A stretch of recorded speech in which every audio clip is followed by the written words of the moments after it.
Vincent, bonjour. Bonjour Dominique. Alors on se voit sur des leçons de management. En fait, dans une transmission du type mentorat de manager à manager. D'accord. Quelle est la différence, Dominique, entre le mentorat et le tutorat? Tutorat est une forme un peu structurée, administrative, organisée. Quelquefois, le tuteur est plus un encadrant. Dans cette situation de mentorat bien connue au Canada, on est plus effectivement dans la transmission. D'accord. J'ai appris le management il y a une quarantaine d'années par la transmission. Je te le transmets aujourd'hui, toi qui es chef d'entreprise, manager, par rapport à des situations.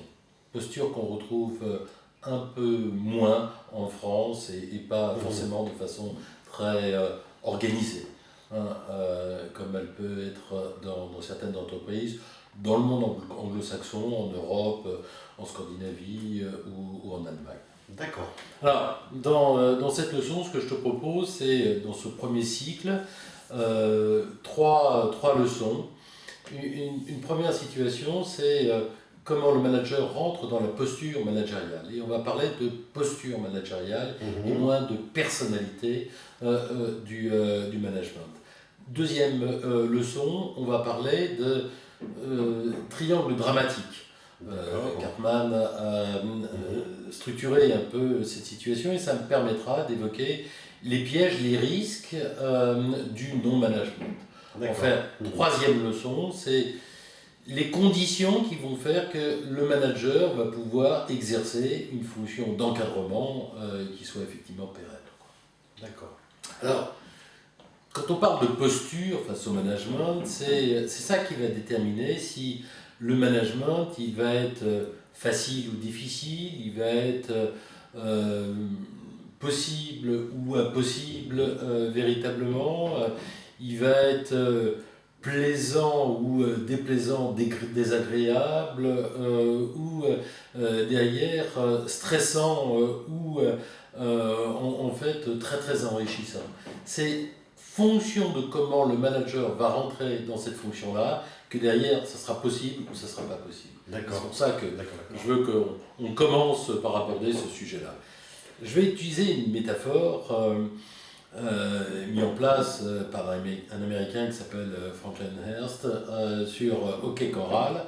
C'est pour déterminer, soit je rentre dans une position, je suis OK, soit effectivement, je suis KO. Ça veut dire quoi très concrètement? C'est soit je suis OK, venir dans une posture d'assertivité.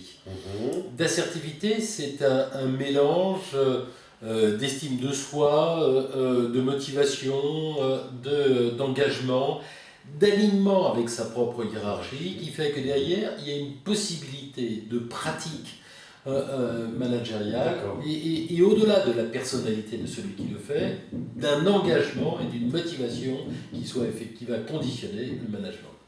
Soit à l'inverse, je suis KO. Et je suis en retrait, pas forcément opposé, mais coincé, je vais subir la situation, j'arrive pas à me situer, c'est compliqué. Moi je vais appeler ça du non-management, qui est une résultante, mais en fait on va s'apercevoir que le manager il est loin, il est absent, il est effacé, il n'arrive pas à prendre de décision, il est dans le laxisme, dans l'incapacité à se situer, il est dans la démotivation. Qu'est-ce qui peut engendrer cette démotivation Parce qu'il a le sentiment d'être impuissant face à la hiérarchie. Quelquefois, lui est un agent de maîtrise et sa direction sort d'une école d'ingénieur. Ils ne se comprennent pas, ils ne sont pas dans la même situation. Mais on pourra avoir aussi une petite entreprise, une boutique, un commerce, un salon de coiffure, avec quelqu'un qui démarre un salon de coiffure ou un salon de coiffure et il a du mal effectivement à se positionner dans cette fonction d'encadrement immédiatement. D'accord. Et puis, dans un deuxième aspect aussi, c'est comment le manager va se positionner par rapport à ses interlocuteurs. Alors, ses interlocuteurs, c'est l'équipe. Si on est dans un salon de coiffure, c'est deux ou trois personnes, coiffeuses ou coiffeurs, dans le salon. Si on est dans une entreprise, c'est une équipe un petit peu plus importante. Ça peut être aussi la hiérarchie. Dès qu'on est dans une entreprise moyenne ou importante, on commence à avoir des niveaux hiérarchiques différents. Et c'est un petit peu plus complexe. Et donc, c'est les interlocuteurs en termes de hiérarchie. On appelle aussi le client interne ou fournisseur, donc tous les interlocuteurs du manager. Soit tu es OK, et donc le manager a du respect, de l'estime, une image positive par rapport à l'interlocuteur. Et cette posture-là, c'est ça qui va permettre la collaboration, la coopération, la relation, la confiance réciproque, la capacité à pouvoir estimer la personne au-delà de l'évaluation que je fais de son travail ou de ses compétences, et la considération qui va permettre effectivement de construire quelque chose avec cette personne. D'accord. Soit c'est possible, soit effectivement c'est pas possible. Et si c'est pas possible, il y a plutôt effectivement la vision que tu es KO, ou je te mets KO, ou j'ai une image dégradée de l'interlocuteur avec lequel je suis censé travailler. Subordonné, client, ou fournisseur, ou hiérarchie. Avec des gens dont je vais avoir une estime dégradée. Je vais parler de mépris, mais mépris au sens de se méprendre, c'est-à-dire je ne connais pas, je suis indifférent, ou je vais le nier. Tous ces managers qui expliquent en fait les gens dans leur équipe sont incompétents, que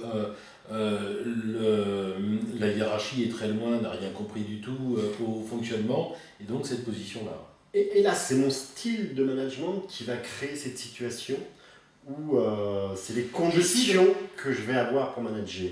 Je suis dans ce type de situation.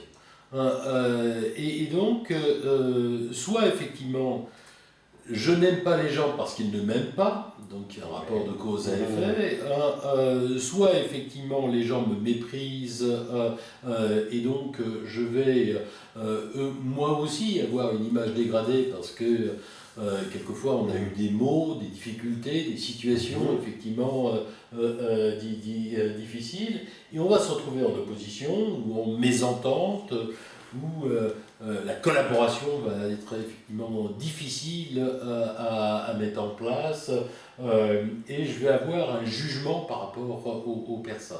D'accord.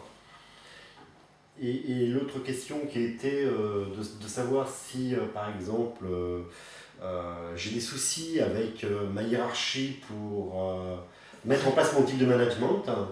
Ben, si je suis loin de la hiérarchie, si j'ai une vision en plus qu'ils sont là pour me mettre des contraintes, si je n'arrive pas à construire, à m'aligner avec eux, si je n'arrive pas à négocier, on verra ça plus tard, je suis dans une situation, je vais subir la situation, et avec une estime dégradée qui va faire que ça va dysfonctionner.